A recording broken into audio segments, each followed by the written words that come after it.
Shalom, shalom. First and foremost, I do give all honor and all praises to Yahweh, Ba'ashem, Yahweh Shai, Ba'ashem, Rikak, Badash, double honors to the apostles and elders of Great Millstone, whom I've learned this word in truth.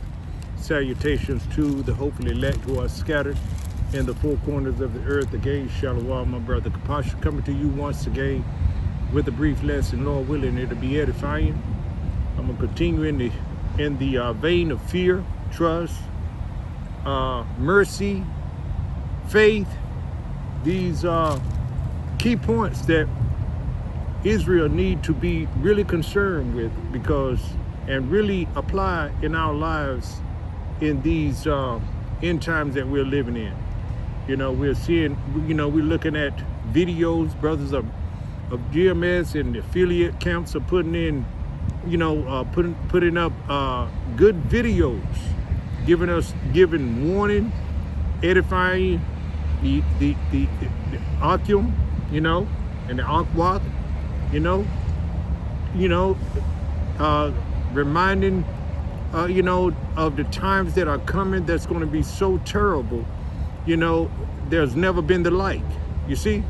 So now this is the time to fear Yahweh Ba'ashem Yahweh Shai. This is the time to put your trust in Yahweh Ba'ashem Yahweh Shai. This is the time to put your trust and put your hope and your faith in Him, because these are evil days, you see? But they are going to increase in evil. And what is evil? It means Eve means time, and I can't even think of it right now. Anyway, bad times. You see, bad times. That's what it means. Because these times are going to get worse. Israel. Let me get this precepts. Eve means time, and ill means bad. Right. I think that's it. All right. Salaki for that. But anyway, let me get this. This is the book of Ecclesiastes, 12th chapter. The first verse reads, "Remember now thy Creator in the days of thy youth, while the evil days come not, nor the years draw nigh, when thou shalt say, I have no pleasure in them." You see, you're not going to have pleasure in the time when Jacob's trouble come to its height. When you're not going to be able to go outside of your house, if you have a house or shelter. You see, but we know that the Lord is going to take care of His elect, men in His 1/3. That's men, women, and children of the 1/3 that He has, going to deliver in the times of Jacob's trouble. Jeremiah 30:7, and Jacob shall be saved out of it. Roughly paraphrasing, that's the elect and the 1/3 that's going to be saved out of it, because two parts are going to get cut off because they've been wicked. They're not remembering their Creator. Who is your Creator? Yahweh Ba'ashem Yahweh Shai.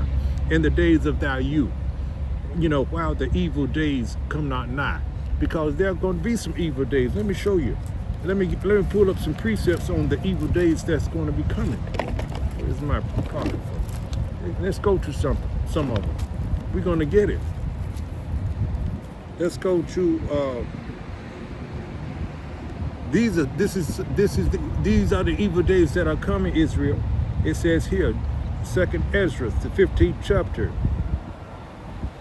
starting with the 14th verse.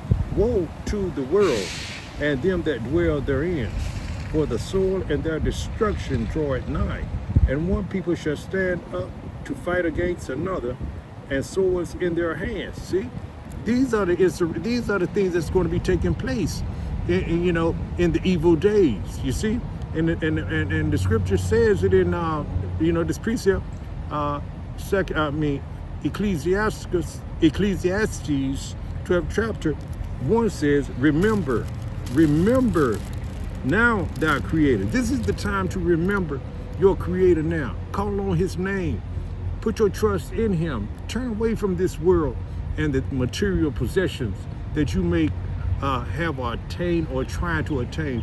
This is not the time to try to build a family, trying to build a community. This is not the time to try to buy homes and live your best life. Now, those are the things that you're going to hear in the Christian churches. These wicked Christian pastors, telling you, it's going to get better. Or you put your faith in the Lord, and they don't even know who the Lord is. They still thinking about Esau as his Lord. That pale-faced one, with blue eyes and blonde hair. So don't listen. You come out of that nonsense. They have Stockholm syndrome, and 2/3 of our people continues to have Stockholm syndrome. They're seeing the prophets out here on the highways and the hedges, prophesying, and this is what we should be concerned with: prophecy, giving the people warning, as the brothers of GMS, the elders apostles, the elders apostles, right on down, and the affiliate camps, giving warning, getting out there on the highways and the hedges, proclaiming this good news, these prophecies that are taking place. You got, you're measuring the time. Did I finish reading that? Yeah. Let me read some more of these bad times that are coming. You see, these evil times, that are coming. Let's go back to 2nd Ezra, the 15th chapter. Woe to the world and them that dwell therein, for the sword and their destruction draweth nigh. And one people shall stand up to fight against another, and swords in their hands. What kind of sword? Now, it may be a literal sword, but it may be a gun, or maybe a hammer, maybe some assault weapon of some type, AK-47 or AR-15, or a 60 caliber weapon. We don't know, but it's going to be all of it. And then also too, you got AI. You're going to have the Gurkha troops. You're going to have checkpoints. Let's finish reading this. Let the scriptures speak, so to speak. Let me be quiet. All right, it says it. 2nd Ezra, the 15th chapter, the 15th verse read, for the sword and their destruction draw at nigh, and one people shall stand up to fight against another, and swords in their hand. For there shall be sedition among men, and invading one another. They shall not regard their kings nor their princes. A lot of people don't trust their governments now.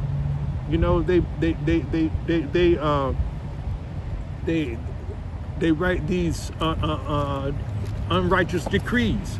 All right, let me finish it, and I'm gonna go to that.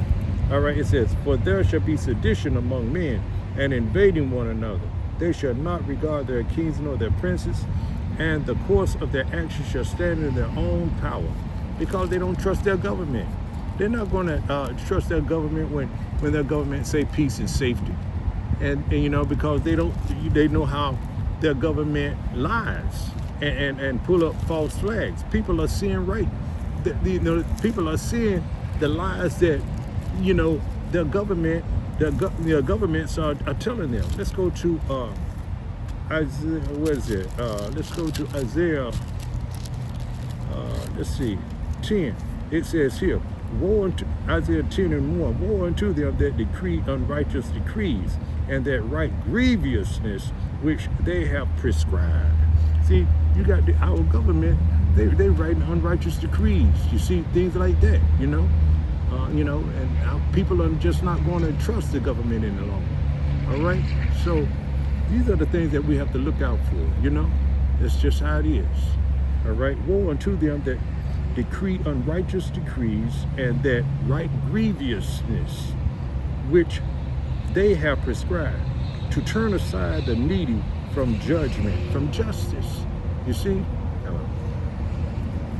Let's see if I can flip that thing around. Can I flip that around? Let me flip it around. I would like to flip it around, but I can't. And eavesdropping. Well, anyway, woe unto them that decree unrighteous decrees, and that write grievousness which they have prescribed, to turn aside the needy from judgment, and to take away the right from the poor of my people. Who are the poor of the Lord's people?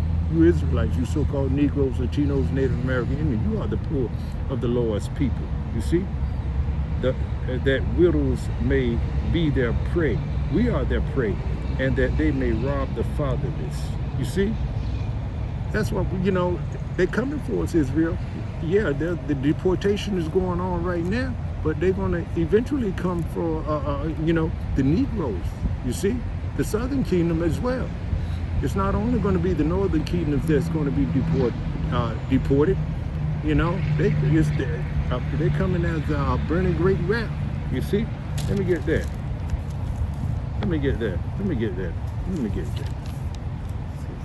It says here, 2nd Ezra, the 16th chapter, the 68th verse, behold, the burning wrath of a great multitude is kindled over you, and they shall take away certain of you, and feed you, being idle, with things offered unto idols.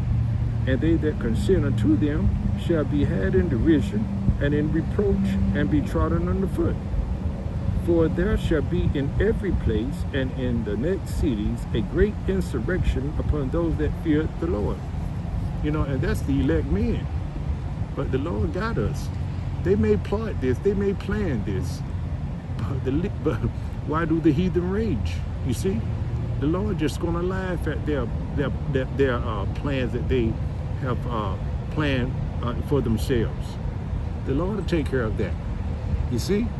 So this is what that's why we have to put our trust, our hope, our faith in the Most High, Yahweh B'Shem, our Shai, you see, and just put trust in it.